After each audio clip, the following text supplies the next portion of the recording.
Good morning, everyone, and happy Monday. Welcome back to the Northern Kentucky Spotlight Podcast. I'm your host, Sarah Brookbank.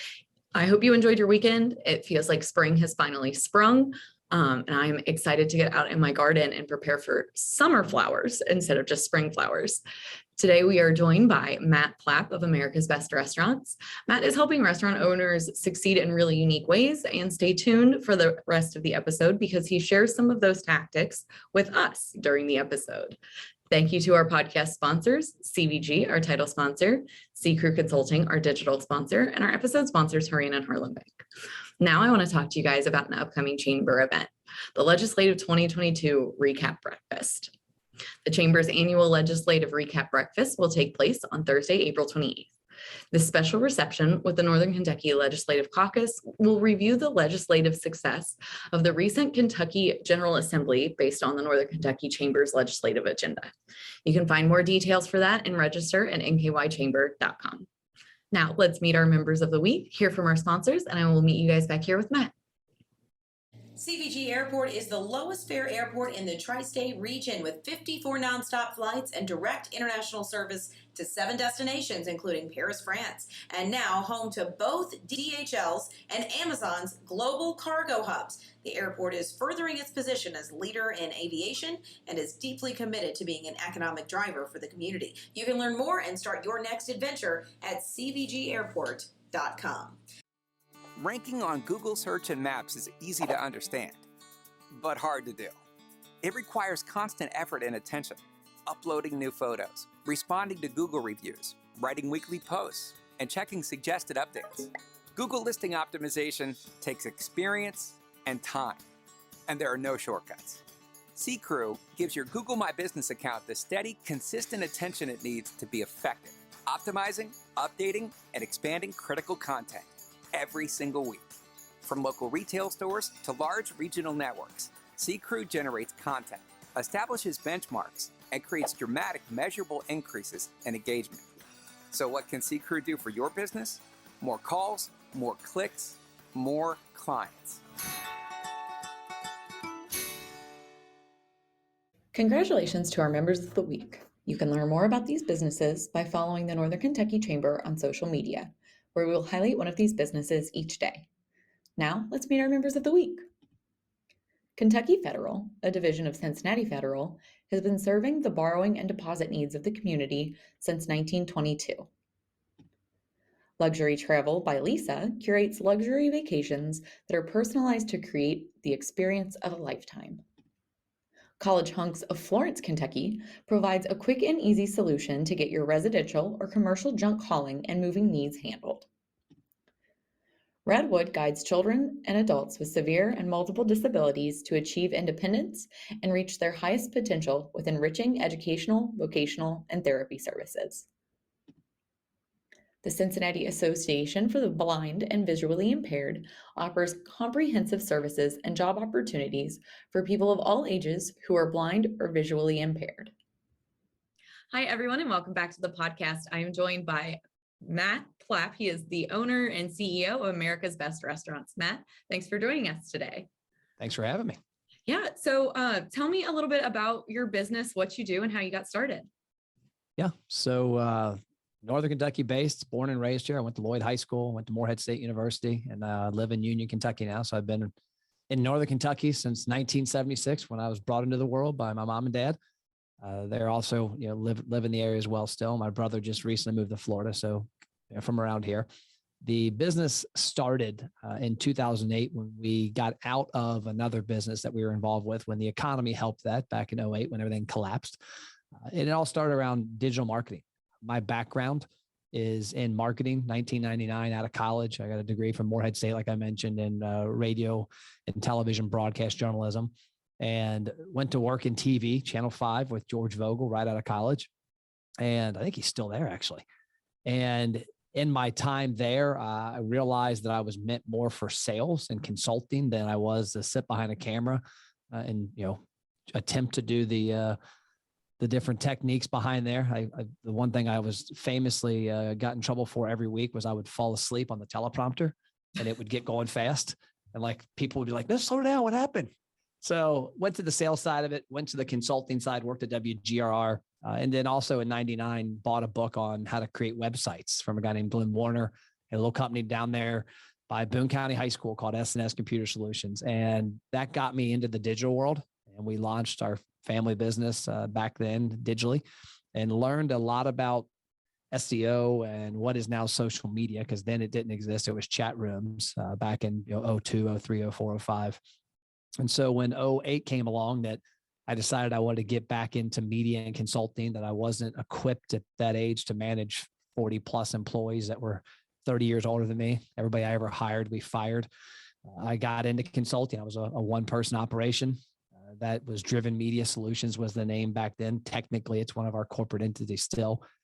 But soon we decided to go after local businesses where we were, sorry about that, I thought my phone was off, helping them attract the attention of local people on what was back then seen as kind of an anomaly, Facebook. I mean, I never forget Adam Perkins, Masterpiece Audio Video down there on 3L.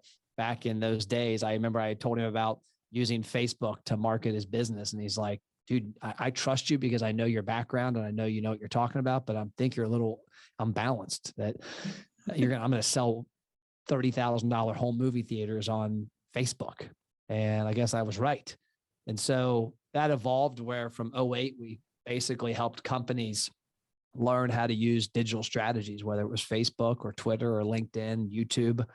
There's a lot of small businesses in this area that have thrived based on advice we gave them for YouTube early on. And hell, I didn't really know what I was talking about as much as I do now, but I knew I was onto something.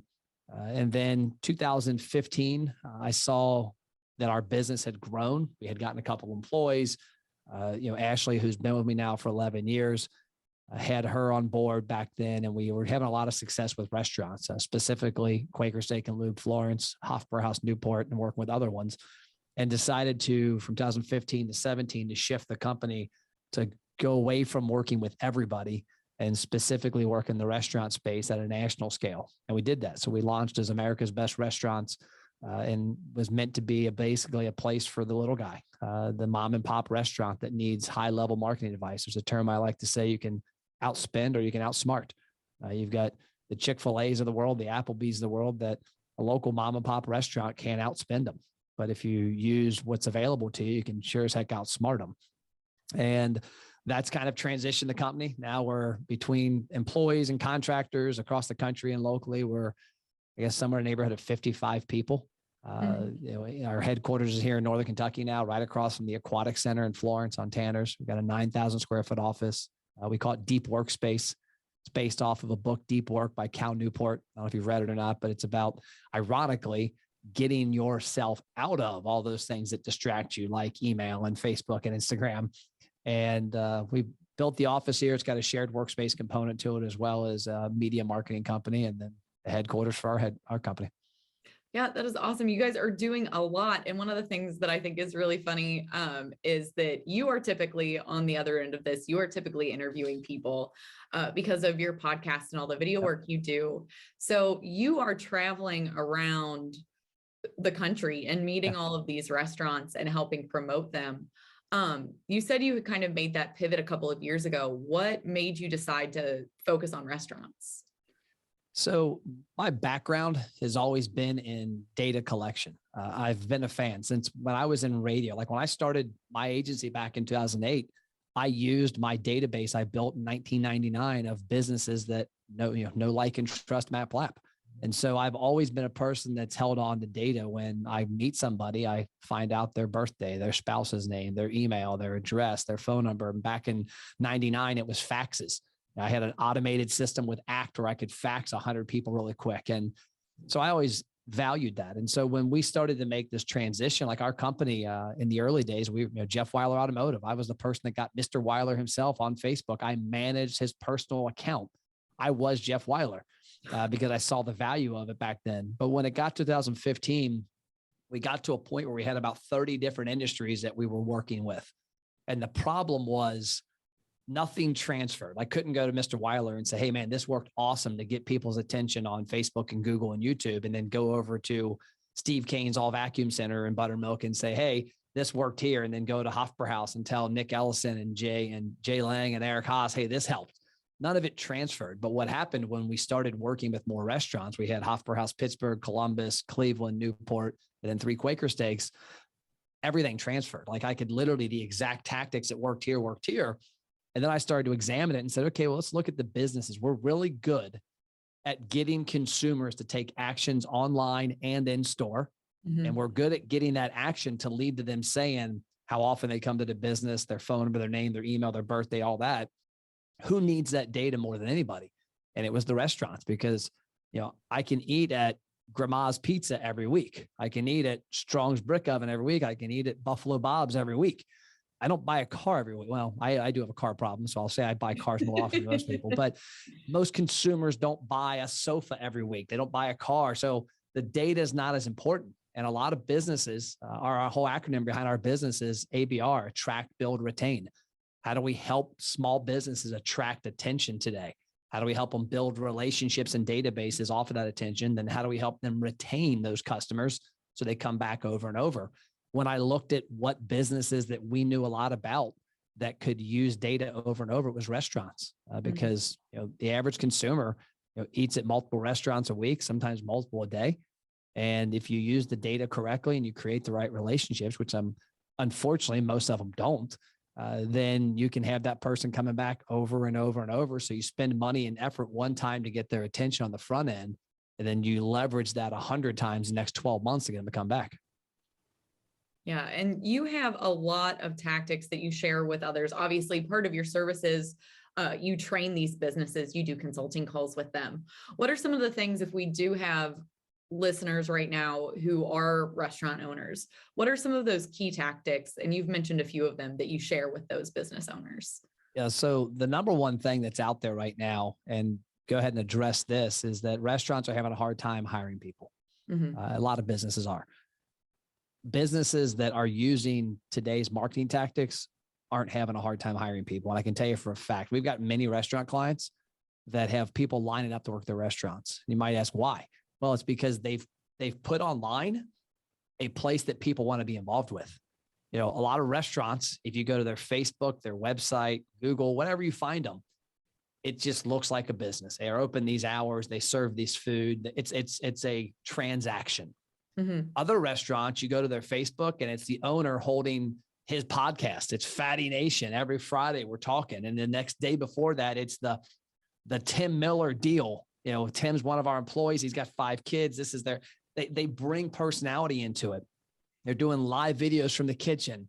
They're doing fun contests. They're doing fun TikToks. They're having fun with their employees. When you showcase your true side, and you get away from all of your attraction being selling food, mm-hmm. and now your attraction is for other reasons, people will come to that. And so they want to be a part of it. That they want to be a part of it. I get literally on a daily basis, anywhere from 3 to 5 applications for our company. And I'm not actively even asking for applications. And I asked the people, and I got a lady the other day from the medical background. Like I'm looking at this, like her resume, I don't do resumes. I do 3 questions. And I ask a couple questions. And then like looking at her credentials she had listed in this email, not even close to what we do. And I said, man, I'm curious, like, why did you apply for a job with a media company, and at that, a restaurant media company? But we also have a local division called Deep Work Studios, I think we're going to talk about later, that is more non-restaurant. And she's like, because I've been following you. I follow you on Instagram. I see you at your kids' cheer competition in Florida. I see you chronicling your fun with the dogs in the house. I see you at restaurants. I see you giving life advice. I mean, it's not really salesy. And she's like, I want to be a part of something like that stuff. Mm-hmm. And that's what I think is a big thing right there, is that front end attention. I'll give you an example. I've got right now, I went for the month for 30 days, basically the month of December, and I subscribed to every email I could get my hands on with restaurants. And we work with hundreds nationwide, but I literally just wanted to see, not our clients, because I know that we're doing it differently. And I took all these emails. There were 2 out of, I think, 300 where the restaurants sent an email to the consumer, me, that didn't ask the consumer to do anything, that didn't ask them to buy food. Every one of them. And I won't mention the brands, but there are a lot of local ones. It's what I like to affectionately say, they're puking on their customers. It's every single week they're emailing everybody in the database. So like you and I are different. we're different age. You're a female, I'm male.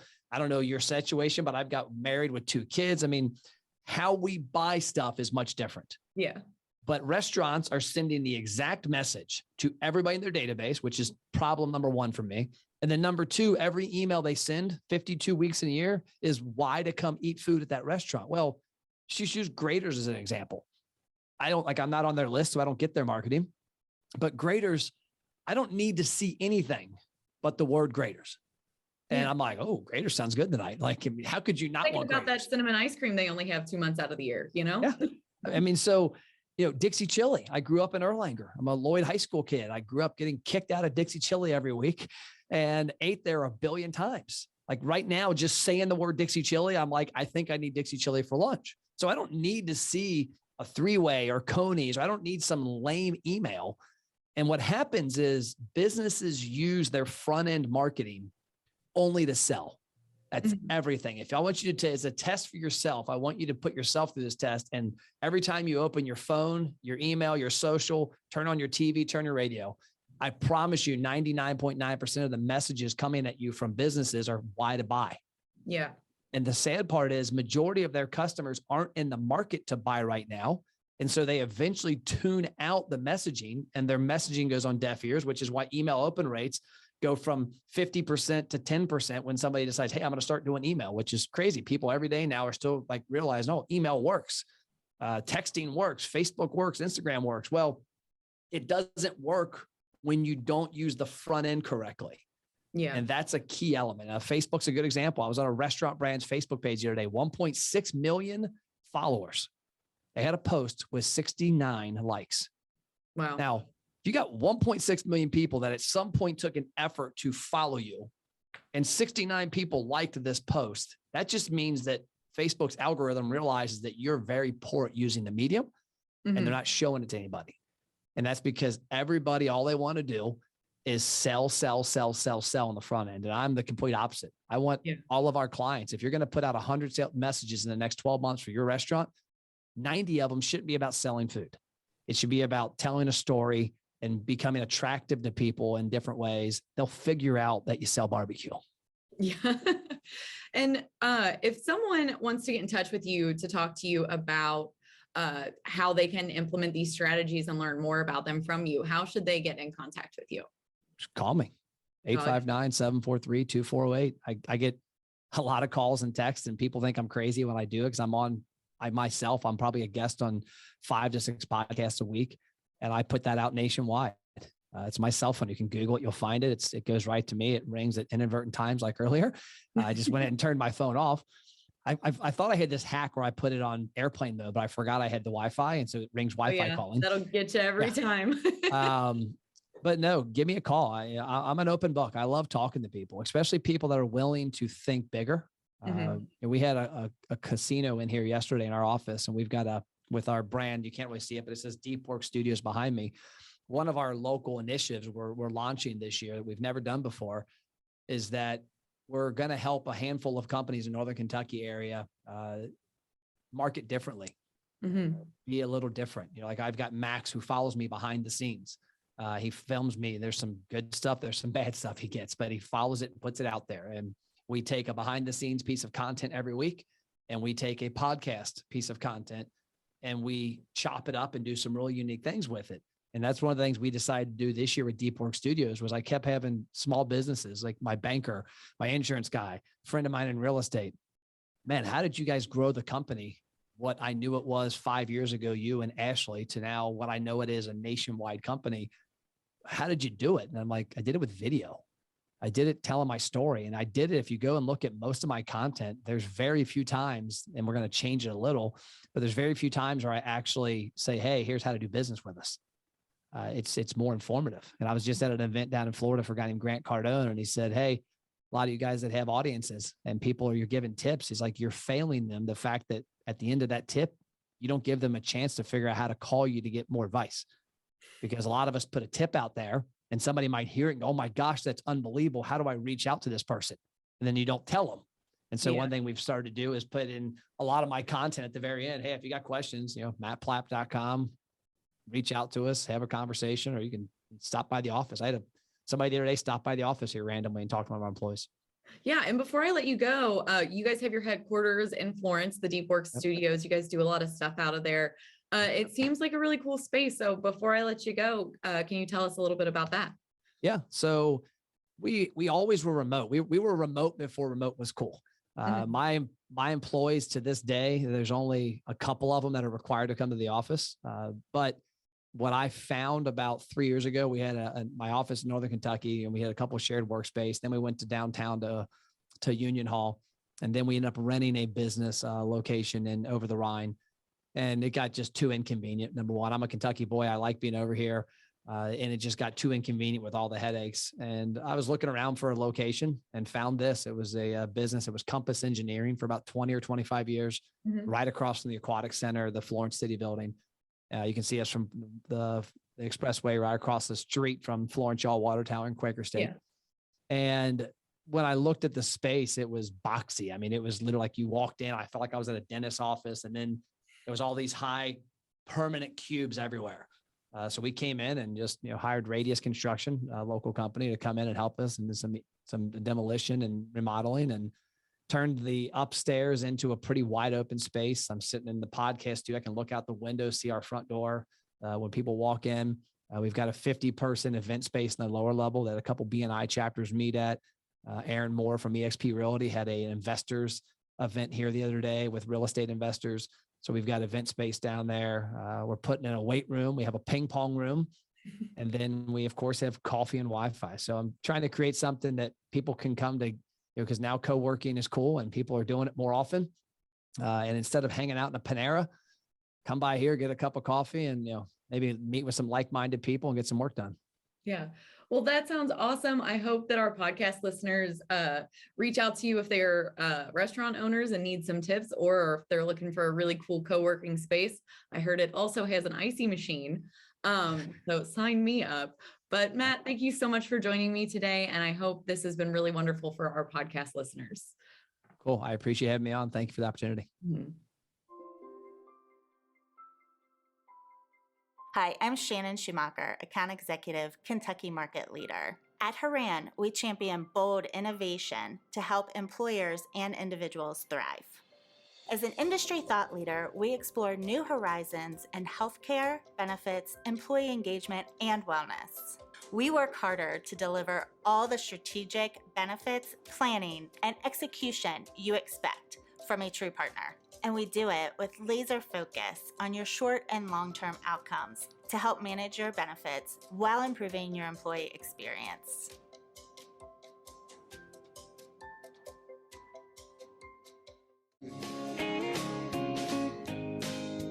So Heartland is celebrating its 110th anniversary this year. Recently, we partnered with the Kinkle family and the Fisher family in Northern Kentucky, Boone, Kenton, and Campbell counties. And we have 3 offices there to serve the Northern Kentucky region. Just remember, when the economy heats up, come see us at Heartland Bank, where banking really feels good. Come on over to Heartland, where banking feels good. Welcome back, everyone. I hope you enjoyed that conversation with Matt. I thought he had some really cool things to say. So hopefully if you guys are restaurant owners or small business owners, you can take some of those tactics that he shared and implement them in your own business. Thanks again to our podcast sponsors, CVG, C Crew Consulting, Haran, and Heartland Bank. Don't forget to get your tickets to the Legislative Recap Breakfast. It'll be a really exciting event, especially if you are interested in the Northern Kentucky's legislative priorities.